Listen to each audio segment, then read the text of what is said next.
Right, let's take a look at this morning's papers now, and here to review them is Dawn Neeson, former editor of the Daily Star, and Shona Craven, community editor and columnist at the Scottish newspaper, The National. Thank you both for being here. Now, Shona, let's start with The Guardian, page 4. Now, a story I can't believe how long it's been, actually, since he was convicted. Oscar Pistorius granted parole after 9 years of a 15-year sentence, of course, for killing his girlfriend. So what's going on there?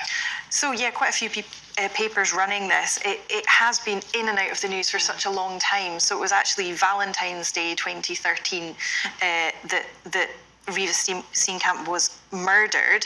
Initially, Oscar Pistorius was convicted of culpable homicide, the same as we have in Scotland, equivalent of manslaughter in England, and was convicted of only 5 years. And there was a huge outcry about this, what was seen as a very lenient sentence. So then it was up to murder and 15 years, and now it will be about 10 years that he will actually serve in prison.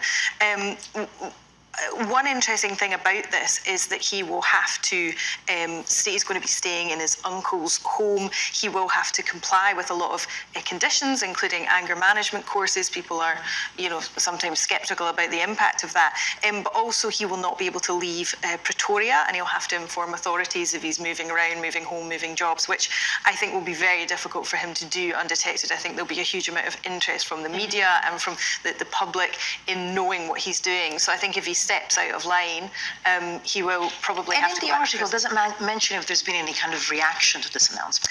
Well, I'm not sure about the public reaction, but I do know that Reeva Steenkamp's mother said she wouldn't she would let the parole board make its decision, basically. She believes he still represents a risk to women, but, possibly because of these strict conditions, she had said she wouldn't sort of kick up a fuss. And also she didn't go to this hearing because she said she couldn't face seeing him again. Looking at the history of it there, the Blade Runner, you remember watching him run, and he was incredible for what he achieved. And then suddenly this, it was a real hero to zero.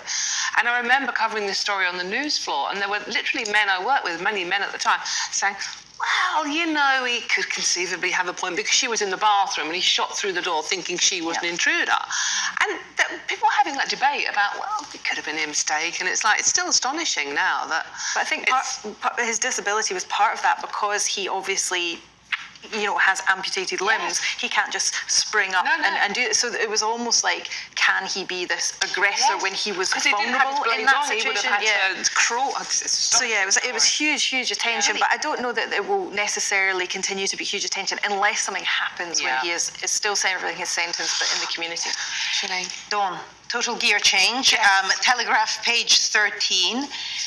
Nike introduces added width sportswear for larger children. This is an interesting story. I mean, there's two sides to this. I mean, it's Nike. Back in 2019, I think it was, in the flagship store in London's West End, they introduced our diverse models in the window. So there were all shapes and sizes, etc. And they've done it to the children's range. They're adding width, not length, to all their favourite styles. They've also got rid of our boys and girls wear, and they are now kids fit. So, whatever you make of that. The thing is with this, we have childhood obesity soaring at the fastest rate since records began. There's been a slight dip, but we still have 22.9%, I think, of 9 to 11-year-olds are still obese, which is an incredible thing.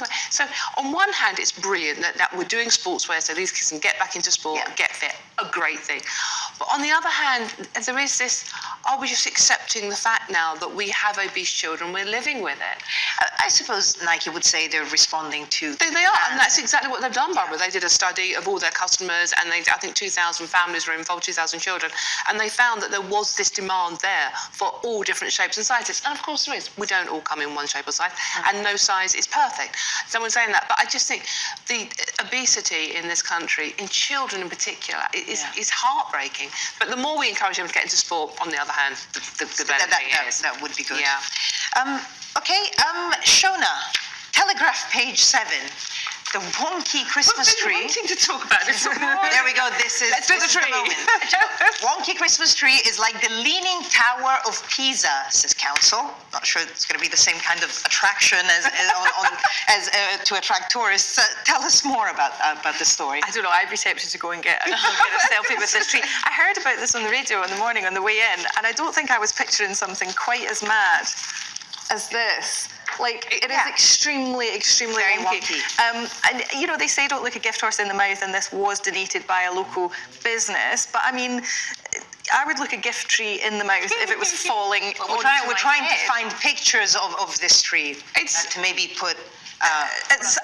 What I like is that one of the residents has said there's no symmetry to it at all. We're just hoping the lights are going to do the trick. What trick? You cannot make a wonky Christmas tree look straight But by also, putting lights what on are they it. going to do with the star on top of the tree? Well, the angel or exactly. whatever, because presumably will tip. I just hope that it's actually tied down somehow, because you wouldn't. I think it's at a shop or a pub next door to it. Well, if you're sitting outside a pub, you probably think it's looking straight in any case. But you wouldn't want to be walking past it and suddenly it's 30 foot and it's not a little tree. It's very tall. I mean, I looked up this town. It only has 22,000 residents. It's a very, very big tree.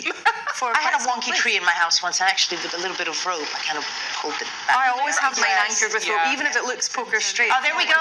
There's the tree. Okay, it doesn't look that wonky now. It depends on the angle, though. Oh, yeah, that's So not this right. angle looks okay. That's its good angle. Yeah. Is anything on top of the tree? No, not yet. Oh no, now we've gone to people discussing the tree. Yeah. And it's in March in Cambridgeshire, which is a small market town. Yes. It's a lovely market town. Anyway. And it is donated, but Telegraph page 7. But what I love about the coverage as well is very tabloid, that they've also got this other underwhelming thing. Unfortunate trees from around the world. Including one in Dundee, I have to say. The Dundee one, I think, was actually replaced because it was so threadbare. that's not a tree. That is actually literally a twig. Okay, and let's finish with Times, the Times page 13. Top red with silky tannins pine scent at $3.49 a bottle. It's the weekend. We have to Yes. finish on a nice upbeat story. Very, very cheap one. Everything in moderation, but if you have a glass of wine this weekend, evidently, this is according to the Times top wine critic, this is a Aldi wine that is going on sale on December the 11th, also my birthday, by the way, and it's going to be on sale for £3.49. Now, How can it be this cheap? well, They it should be £8.99, but for the special week, I think it's 2 weeks, in the run up to Christmas, they have reduced it as a special offer. But you know what? You're not going to be able to buy a bottle, are you? But it's meant to be actually a really nice wine as well. And this is the Times wine critic saying that. And basically, they're not making any money because the alcohol used in a bottle of wine is £2.67 alone. So, but Okay. probably worth trying. This is not me for saying, this is the $3.49. Times. Yes. You know. We'll blame them. Dawn and Shona, thank you both so Thank much. you.